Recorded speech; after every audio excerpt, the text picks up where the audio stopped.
നമസ്കാരം. Raf talk മലയാളത്തിലേക്ക് അവർക്കും സ്വാഗതം. ട്രാൻസ്ഫർ ജാലകം തുറന്നിട്ട് 6-7 ദിവസങ്ങളായി. ബ്ലാസ്റ്റേഴ്സിൽ നിന്ന് താരങ്ങൾ അങ്ങോട്ടേക്ക് പോകുന്നുണ്ട്, പുറത്തേക്ക് പോകുന്നുണ്ട്. ഇങ്ങോട്ട് ഇതുവരെ ആരും വന്ന് കണ്ടിട്ടില്ല. ബ്ലാസ്റ്റേഴ്സിൽ നിന്ന് പോയ പ്രബീർ ദാസ് ഒക്കെ മുംബൈ സിറ്റിക്ക് വേണ്ടി അരങ്ങേറ്റം കുറിക്കുന്ന കാഴ്ചയും കണ്ടു. ബ്ലാസ്റ്റേഴ്സിൽ ആരും വന്ന് കാണുന്നില്ല. സ്വാഭാവികമായിട്ടും ബ്ലാസ്റ്റേഴ്സ് ആരാധകർക്ക് ആശങ്കയുണ്ട്. മഞ്ഞപ്പട വളരെ മനോഹരമായ രൂപത്തിൽ ഈ ഒരു ആശങ്ക പ്രകടിപ്പിക്കുന്ന ഒരു പോസ്റ്റ് ഇട്ടിട്ടുണ്ട്. അത് അതിസുന്ദരമായിട്ട് തന്നെ അവർ കൈകാര്യം ചെയ്തിരിക്കുകയാണ്. ആ പോസ്റ്റിൽ ഇങ്ങനെയാണ്: Kerala Blasters 7 days of transfer market out 04. അതായത് നമ്മുടെ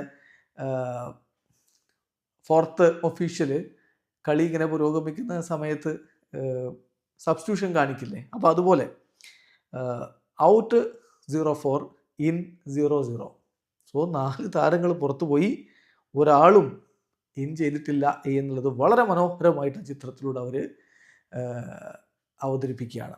എന്നിട്ട് ആ പോസ്റ്റ് കൂടി ശ്രദ്ധിക്കുക: day 7 of the winter transfer window, players leaving ടിക്കിട്ടിരിക്കുകയാണ്. യെസ്, കളിക്കാരിങ്ങനെ പോകുന്നുണ്ട്. പ്ലെയേഴ്സ് ജോയിനിങ് ക്രോസ് മാർക്കാണ്. ഒരാളും ഇതുവരെ വന്നിട്ടില്ല. ഫാൻസ് വെയിറ്റിംഗ്, ആരാധകർ കാത്തിരിക്കുകയാണ്. അംബിഷൻസ് സ്റ്റിൽ എ മിസ്റ്ററി, ഇപ്പോഴും മിസ്റ്ററി ആയിട്ട് തുടരുകയാണ്. നിങ്ങൾ സ്ക്വാഡ് ഉണ്ടാക്കുകയാണോ, സ്ക്വാഡ് ബിൽഡ് ചെയ്യുകയാണോ, അതല്ല സേവിങ്സ് അക്കൗണ്ടോ എന്നാണ് ചോദ്യം. തീർച്ചയായിട്ടും അത് തന്നെയാണ് ഇപ്പോൾ ആരാധകരുടെ ഉള്ളിലുള്ള ചോദ്യം. താരങ്ങൾ അങ്ങോട്ടേക്ക് പോകുന്നു.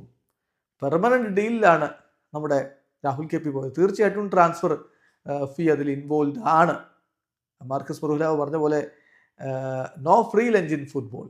സോ ട്രാൻസ്ഫർ ഫീ കൊടുത്ത് തന്നെയാണ് അദ്ദേഹത്തെ കൊണ്ടുപോയിട്ടുള്ളത്. ബ്ലാസ്റ്റേഴ്സിലേക്ക് പക്ഷെ ആരും ഇങ്ങോട്ട് വരുന്നത് കാണുന്നില്ല. സ്ക്വാഡ് ബിൽഡിംഗ് ആണോ, അതല്ല സേവിങ്സ് അക്കൗണ്ട് ഉണ്ടാക്കുകയാണോ ചെയ്യുന്നത് എന്ന് തന്നെ ചോദിക്കുന്നു.